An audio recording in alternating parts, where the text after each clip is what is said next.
আসন্ন ত্রয়োদশ জাতীয় সংসদ নির্বাচনে বিএনপির পক্ষে ধানের শীষে ভোট চাওয়া সহ নেতা কর্মী সমর্থকদের সাথে মত বিনিময় সভা করেছে গাংনীর বামুন্দি ইউনিয়নের সাবেক সভাপতি আমিরুল ইসলাম। আজ শনিবার বিকেলে বিএনপি মনোনীত ধানের শীষ প্রার্থী আমজাদ হোসেনের নিশিপুরস্থ দলীয় কার্যালয়ে আয়োজিত মত বিনিময় সভাপতিত্ব করেন সাবেক বামুন্দি ইউনিয়ন বিএনপি সভাপতি আমিরুল ইসলাম। প্রধান অতিথি হিসেবে উপস্থিত ছিলেন মতিয়ার রহমান মোল্লা। এছাড়াও উপস্থিত ছিলেন তেঁতুলবাড়িয়া ইউনিয়ন বিএনপির সাবেক চেয়ারম্যান জাহাঙ্গীর আলম, বামুন্দি ইউনিয়ন বিএনপির সহ সাধারণ সম্পাদক কাইকোবাদ, বালিয়াঘাট ওয়ার্ডের সাবেক ইউপি সদস্য ওয়াহিদুজ্জামান, বিএনপি নেতা মহসিন আলী, সাবেক সহসভাপতি স্বেচ্ছাসেবক দল মেহেরপুর জেলা শাখার আবদুল্লাহ হাসান শাওন। সঞ্চালনা করেন বামুন্দি ইউনিয়ন বিএনপির ধর্ম বিষয়ক সম্পাদক হামিদুল ইসলাম রিপন। মত বিনিময় সভায় বক্তারা বলেন, ধানের শীষের মনোনয়ন নিয়ে বিভ্রান্ত হওয়ার কোনো সুযোগ নেই।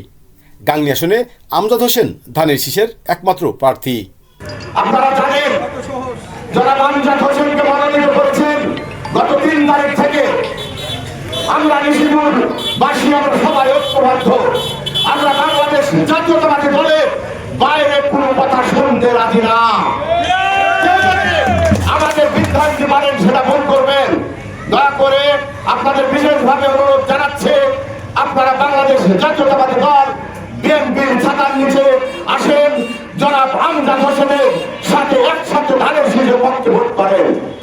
আমি শ্রদ্ধাভরে শুভেচ্ছা জানাই আমাদের জনাব তারেক রহমানের গত কয়েকদিন আগে জন্মদিন গেছেন, তাকে লাল গোলাপ শুভেচ্ছা। আমরা সবাই বাংলাদেশ জাতীয়তাবাদী দল থেকে আমরা নিশিপুর ওয়ার্ডের পক্ষ থেকে তাকে শুভেচ্ছা জানাই।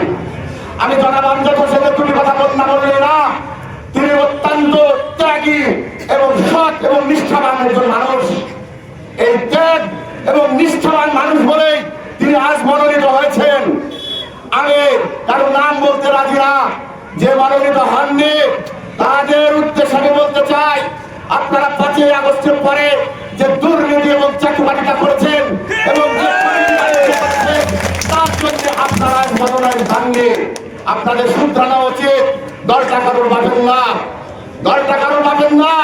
এই ত্যাগী মানুষদের দুঃখ কষ্ট চোখের যন্ত্রণা আপনাদের বোঝা উচিত ছিল। আপনারা এখনো শুধরান, আপনাদের সময় আছে।